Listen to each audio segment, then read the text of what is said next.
Good morning friends. Welcome to உதயகள் study centre. இந்த வீடியோவில் நம்ம என்ன பார்க்க போகிறோம்னா டிஎன்பிஎஸ்சி குரூப் 2A மெயின்ஸோட கட் ஆஃப் டீட்டெயில்ஸ் தான் பார்க்க போகிறோம். ஓகேங்களா? நம்ம ஆல்ரெடி நேற்றே சொல்லியிருந்தோம் கட் ஆஃப் வந்து 160 165 அந்த ரேஞ்சில் இருக்கும்னு சொல்லிட்டு. ஓகேங்களா?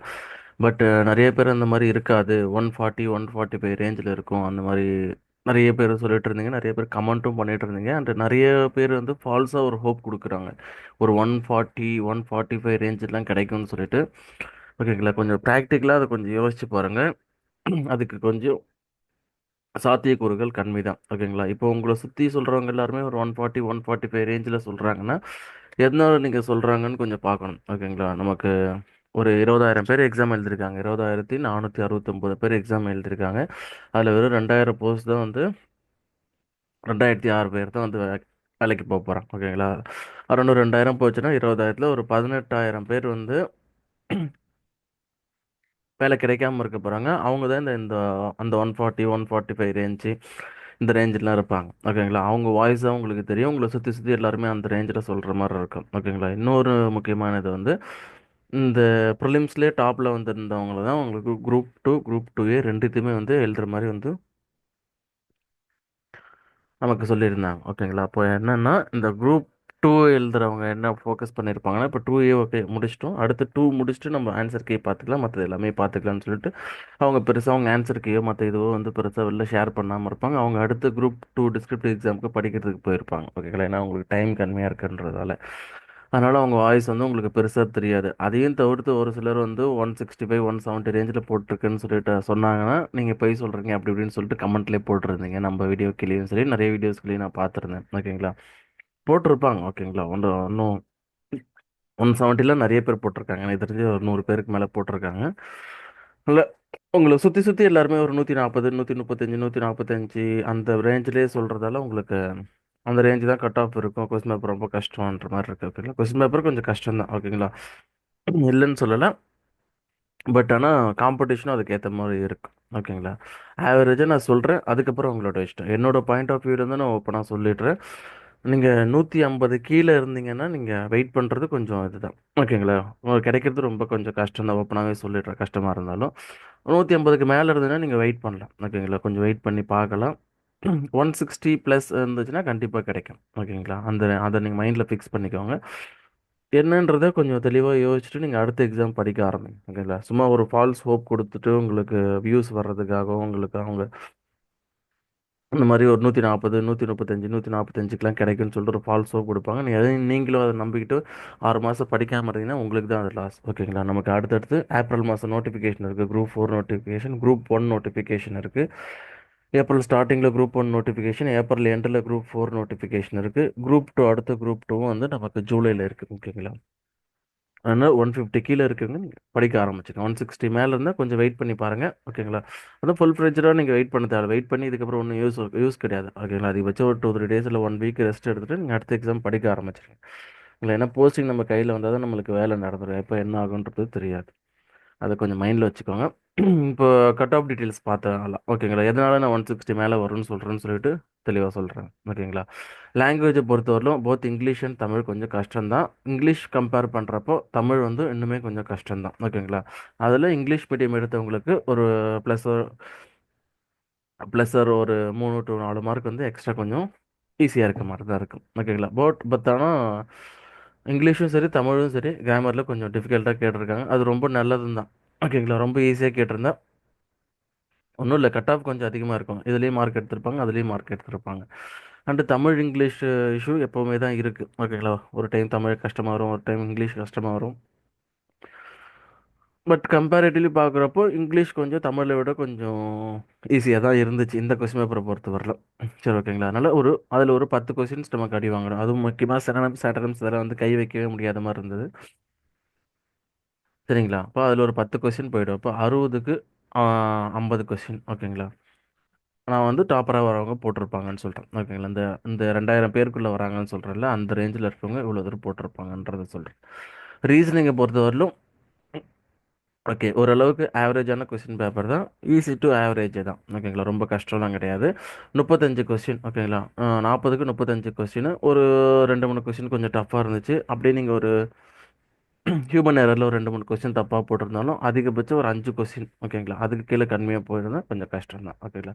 அதுல ஒரு 35 கொஸ்டின். ஜெனரல் ஸ்டடீஸு கொஞ்சம் டஃப்பாவே தான் இருந்துச்சு. டஃப்ன்னு சொல்ற முடியாது. மிக்ஸ்டா இருந்துச்சு. ஓகேங்களா? ஒரு மெயின்ஸ்க்கான எக்ஸாம் ஸ்டாண்டர்ட்ல தான் இருந்துச்சு. நீங்க அத ரொம்ப கஷ்டம்னு சொல்ல முடியாது. ரொம்ப ஈஸின்னு சொல்ல முடியாது. ஓகேங்களா? ஏன்னா இது ப்ரிலிம்ஸ் எக்ஸாம் கிடையாது. Mains exam. இத வச்சு தான் உங்களுக்கு போஸ்டிங்கு. அந்த ஸ்டாண்டர்ட்ல தான் இருக்கணும். ஓகேங்களா? அப்படி இருந்தா தான் கரெக்ட்டா இருக்கும். வெறுமனே ஈஸியாவே நம்ம குடுத்துருந்தாங்கன்னு வச்சுக்கோங்களேன், எல்லாருமே வந்து ஒரே கட் ஆஃப்லயே வந்திருப்பாங்க. அந்த ஃபில்ட்ரேஷன் ப்ராசஸ் அது எல்லாமே கொஞ்சம் கஷ்டமா இருக்கும். ஓகேங்களா? அது ஒரு ஸ்டாண்டர்டான கொஸ்டின் பேப்பர். ஓகே. ரொம்ப ஹெவியா, ரொம்ப டஃப்பாவும் இல்ல, ரொம்ப ஈஸியாவும் கிடையாது. ஓகேங்களா? ஒரு அந்த மாரி வெறுமனே ஜஸ்ட் ஸ்கூல் புக்ஸ் மட்டும் மனப்பாடம் பண்ணிட்டு அந்த மாரி போனவங்களுக்குலாம் கொஞ்சம் கஷ்டமா இருக்கும். ஓகேங்களா? சிலபஸ் வச்சுக்கிட்டு அது ஓவராலா என்னன்றது ஒரு பேசிக் அண்டர்ஸ்டாண்டிங் வச்சுட்டு நல்ல டெஸ்ட் பிராக்டிஸ் அதுவும் அதிகமான கொஸ்டின் ஸ்டேட்மெண்ட் கொஸ்டின்ஸா இருந்துச்சு. ஓகேங்களா? புரிதலோட படிச்சவங்க ஸ்டேட்மெண்ட் கொஸ்டின் டெஸ்ட் அதிகமா எழுதி பிராக்டிஸ் பண்ணியிருந்தவங்களுக்கு கொஞ்சம் ஈஸியா இருந்திருக்கும். ஓகேங்களா? ஈஸியா இந்த சென்ஸ் வந்து ஒரு 70 to 75 ரேஞ்ச் அந்த ரேஞ்சில் வந்திருப்பாங்க. ஓகேங்களா? ரொம்பலாம் அதில் நிறைய நிறைய கொஸ்டின் டிஃபிகல்ட்டாக இருந்துச்சு. கையே வைக்க முடியாத மாதிரி இருந்துச்சு. அதில் இதுதான் அந்த ரேஞ்ச். அதிகபட்சம் ஒரு 75 மார்க். அப்போ ஓவராலாக பார்த்தோம்னா ஒரு 160 மார்க். ஒரு 160 மார்க் எடுத்தால் உங்களுக்கு கண்டிப்பாக போஸ்டிங் கிடைக்கிறதுக்கான வாய்ப்புகள் உண்டு. சப்போஸ் உங்களுக்கு கம்யூனிட்டி ரிசர்வேஷன் அதெல்லாம் இருக்குது. ஓகேங்களா? இப்போ எஸ்சி, எஸ்சிஏ, எஸ்டி கம்யூனிட்டியோ இல்லை மற்ற உங்களுக்கு ஸ்பெஷல் ரிசர்வேஷன் ஏதாச்சும் இருக்குது, இல்லை இப்போ விடோஸோ இல்லை ஆர்மி பர்சனோ இந்த மாதிரி ஏதோ உங்களுக்கு ஸ்பெஷல் ரிசர்வேஷன் இருந்துச்சுன்னா ஒரு ப்ளஸ் ஆர் -5 வந்து உங்களுக்கு டிஃபர் ஆகும். ஓகேங்களா? பட் ஓவராலாக இதுதான் ஜென்ரலாக இருக்கீங்கன்னா ஒரு நார்மல் கம்யூனல் ரிசர்வேஷன் மட்டும் இருக்குங்கன்னா உங்களுக்கு ஆவரேஜாக 160 வந்துடும். ஓகேங்களா? 200 கொஸ்டினுக்கு ப்ளஸ் ஆர் மைனஸ் அந்த கம்யூனிட்டி அண்ட் ரிசர்வேஷன் இதெல்லாம் பொறுத்து கொஞ்சம் மாறும். ஸ்பெஷல் ரிசர்வேஷன் அதெல்லாம் இருந்தால் மாறும். அண்ட் இன்னொன்று வந்து நம்ம நேற்று வந்து அப்ராக்சிமேட்டாக பார்த்தா ஒரு 20,000 பேர் எழுதியிருக்காங்க எக்ஸாமு. அதில் நமக்கு 2,000 பேர் தான் வேலைக்கு போறாங்க. ஓகேங்களா? 2,000 பேர் வேலைக்கு போறாங்க. மிச்சம் 18,000 பேர் திரும்ப ஜீரோ. திரும்ப ரீஸ்டார்ட் பண்ணி ஃபர்ஸ்ட்லேருந்து வரணும். ஓகேங்களா? இப்போ எதனால வந்து உங்களுக்கு இந்த வாய்ஸ் அதிகமாகுது? இந்த 140, இந்த 145 இந்த ரேஞ்சில் இருக்கவங்க. ஓகேங்களா? இந்த 135 டு 145 ரேஞ்ச் இந்த ரேஞ்சில் இருக்கவங்க தான் மேக்ஸிமம் நிறைய பேர் இருக்காங்க. ஓகேங்களா? ஓரளவுக்கு ப்ரிப்பரேஷன் பண்ணி ஓரளவுக்கு மார்க் எடுத்தவங்க. ஓகேங்களா? இவங்க வந்து ஜஸ்ட்டில் மிஸ் ஆகிற மாதிரி இருக்கும். இந்த ஆஸ்பிரண்ட்ஸ் தான் அதிகமாக இருக்காங்க. இவங்க தான் வந்து நிறைய யூடியூப் கீழே கமெண்ட்லேயும் சரி மற்ற எல்லார்கிட்டையும் சரி எவ்வளோ கட் ஆஃப் வரும் அது இதுன்னு சொல்லிட்டு நிறைய கேட்பாங்க. அதுதான் உங்களுக்கு சுற்றி சுற்றி நிறைய தெரியும். ஓகேங்களா? இந்த அப்போ கட் ஆஃப் வந்து 140, 145 அதான் வரும்ன்ற மாதிரி நீங்கள் ஒரு மைண்ட் செட்டில் இருப்பீங்க. உங்களை சுற்றி சுற்றி யாரை கேட்டாலும் அந்த ரேஞ்சிலே சொல்லுவாங்க. பட் உண்மை என்னன்னா ஒரு ப்ராப்பரான கேண்டிடேட்ஸ் இப்போ ப்ரிலிம்ஸ் டு மெயின்ஸ்க்கு வந்ததுலேயே பாருங்களேன், டாப்பாக வந்தவங்கள மட்டும்தான் நமக்கு இப்போ கூட்டு மெயின்ஸ் குரூப் டூஏ மெயின்ஸ் ரெண்டுத்தையுமே கூட்டிட்டு போகிறாங்க. ஓகேங்களா? அப்போது ஒரு 500 வேகன்சி இருக்குது குரூப் டூலன்னா இப்போ அதுக்கு 1:10 ஒரு ஃபர்ஸ்ட்டு வந்து 5,000 பேர் ப்ரிலிம்ஸில் வந்து ஃபர்ஸ்ட்டு வந்துட்டான் 5,000 பேர்னா அப்போ அது கொஞ்சம் கொஞ்சம் டாப்பராக தான் இருப்பாங்க. ஓகேங்களா? அதனால தான் ப்ரிலிம்ஸ்லேயே அவங்களால கொஞ்சம் லீடு காமிச்சிருக்க முடியுது. அந்த 5,000 பேர்லேருந்து தான் இந்த 2,000 பேருக்கான மோஸ்ட்லி உள்ளே போகிறதுக்கான சான்சஸ் அதிகம். ஓகேங்களா? இந்த 2,000 பேரில் அப்படியே போனாலும் சரி ஒரு 500 பேர் வந்து இந்த மிச்சம் இருக்க 18,000 பேர்லேருந்து போவாங்க. சரி மிச்சம் இருக்க அந்த 13,000லேருந்து போவாங்க. மிச்சம் இருக்க அந்த 5,000லேருந்து தான் மோஸ்ட் ஆஃப் தெம் வந்து இந்த ஃபில் பண்ணுவாங்க. ஓகேங்களா? அதில் ஒரு 500 போஸ்ட் போக குரூப் டூவில் ஒரு 500 போஸ்ட் போக குரூப் டூ ஏல இருப்பாங்க. குரூப் டூ ஏக்கு யார் போவாங்கன்னா இந்த குரூப் டூ ஏ மெயின்ஸ் ரெண்டுமே சேர்த்து எழுதியிருக்காங்கல்ல அதுலேருந்து போகிறதுக்கான சான்சஸ் தான் அதிகம். அந்த 500 பேர் போயிட்டா கூட மிச்சம் 4,500 பேர் இருப்பாங்க. பாதிக்கு பாதி பேராச்சும் இதுலேருந்து போகிறதுக்கான சான்சஸ் அதிகம். ஓகேங்களா? இது என்னன்னா இப்போ இந்த ரெண்டுமே எழுதுறவங்க இப்போ என்ன பண்ணிருப்பாங்கன்னா நேற்று எக்ஸாம் முடிச்சுட்டு ஜஸ்ட் ஆன்சருக்கே மோஸ்ட் ஆஃப் them வந்து செக் பண்ணியிருக்க மாட்டாங்க. அவங்க போயிட்டு குரூப் டூ டிஸ்கிரிப்டிவ் எக்ஸாமுக்கு மெயின்ஸ் படிக்க ஆரம்பிச்சிருவாங்க. ஓகேங்களா? நமக்கு 23ஆம் தேதி எக்ஸாம் முடிஞ்ச உடனே டிஸ்கிரிப்டிவ் எக்ஸாம் முடிஞ்ச உடனே பார்த்துக்கலான்றது அந்த மைண்ட் செட்டில் இருப்பாங்க. இல்லை அதனால தான் அவங்களோட மார்க்ஸோ மற்ற எந்த இதுவுமே இருக்காது. ஏன்னா அவங்களுக்கு டைம் ரொம்ப கம்மியாக இருக்குது. இருக்க அந்த 2 வாரத்தில் அவங்க ஜஸ்ட் படித்து எல்லாத்தையும் ரிவைஸ் பண்ணிட்டு ரிட்டன் ப்ராக்டிஸ் பண்ணிட்டு போகிறது ஃபுல் கான்சன்ட்ரேஷன் அதில் பண்ணிட்டு இருப்பாங்க. இங்கே உட்காந்து இது பண்ணிட்டு இருக்க மாட்டாங்க. ஓகேங்களா? ஷேர் பண்ணிட்டோ மற்ற எதுவும் பண்ணிட்டு இருக்க மாட்டாங்க. அதனால தான் அவங்களோட வாய்ஸ் உங்களுக்கு தெரியல. அப்படியே 1, 2 பேர் வந்து சொன்னாலும் நீங்கள் போய் சொல்கிறீங்க எவ்வளோ மார்க் 165 170 நீங்கள் போட்டிருக்க வாய்ப்பு இல்லை, கொஸ்டின் பேப்பர் ரொம்ப கஷ்டம் அந்த மாதிரிலாம் சொல்கிறீங்க. இதில் போட்டிருக்காங்க, ஒன்றும் பிரச்சனை இல்லை. இதில் 170 ப்ளஸ் எனக்கு தெரிஞ்சு வந்து ஒரு 10 பேர்கிட்ட போட்டிருக்காங்க. நம்ம ஸ்டூடெண்ட்ஸுமே போட்டிருக்காங்க.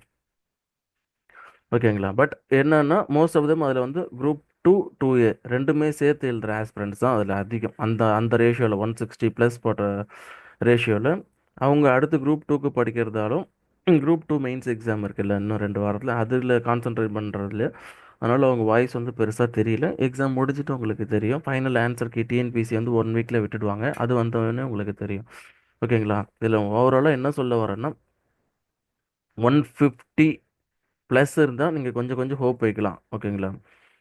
160 ப்ளஸ் இருந்துச்சுன்னா கண்டிப்பாக உங்களுக்கு கிடைக்கிறதுக்கான சான்சஸ் அதிகம். ஓகேங்களா. கண்டிப்பாக கிடைக்கும். 150 இருந்துச்சுன்னா கொஞ்சம் ஹோப்போடு இருங்க. 150 கீழே இருந்தீங்கன்னா நீங்கள் கொஞ்சம் இது பண்ணுங்க. ஓகேங்களா. அடுத்த எக்ஸாமுக்கு நீங்கள் படிக்க ஆரம்பிங்க.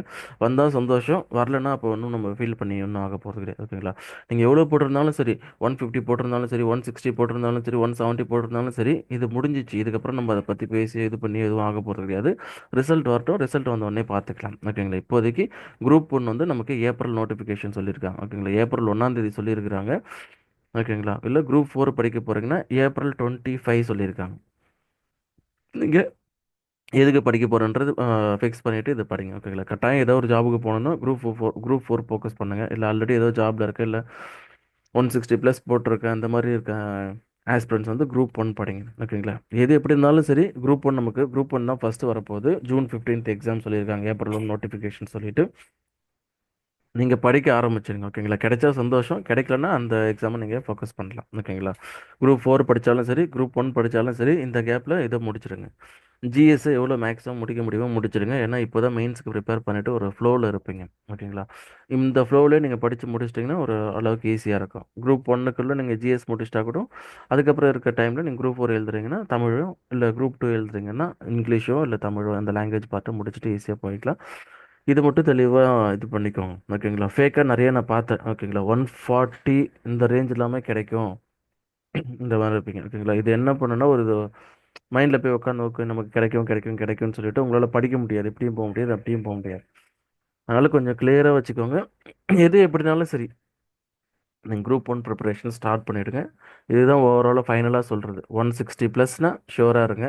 ஷோராக கிடைக்கிறதுக்கான வாய்ப்புகள் அதிகம். 150 ப்ளஸ்னால் கொஞ்சம் கொஞ்சம் உங்கள் கம்யூனிட்டி சிச்சுவேஷன் அதெல்லாம் பொறுத்து.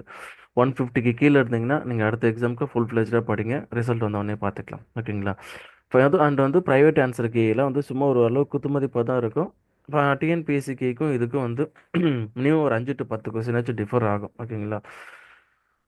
அதனால் நீங்கள் போட்டு ஒரு ஒரு இன்ஸ்டியூட்டாக போடுற ஆன்சருக்கே ஒருத்தர் சொல்கிற ஆன்சருக்கே ரொம்ப இது பண்ணிவிட்டு ரொம்ப ஃபீல் பண்ணாதீங்க. டிஎன்பிஎஸ்சி அடுத்த வாரத்தில் விட்டுருவாங்க.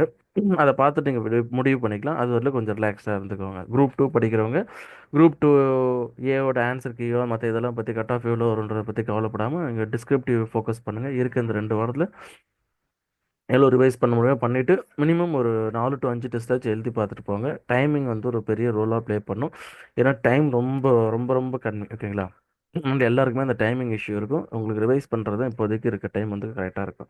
அதனால் அதை பாருங்கள். 2A எப்படினாலும் சரி, அதை கட் ஆஃப்லாம் இப்போதைக்கு நீங்கள் பார்க்காதீங்க. 23ஆம் தேதி முடிச்சுட்டு நீங்கள் பார்த்துக்கலாம். ஓவராலாக 160 ப்ளஸ் அந்த இருந்துச்சுன்னா நீங்கள் ஓரளவுக்கு சேஃப்ன்ற மாதிரி மைண்ட் செட் வச்சுக்கோங்க. சரிங்களா. சரி, ஓகே ஃப்ரெண்ட்ஸ், நீங்கள் பாருங்கள்.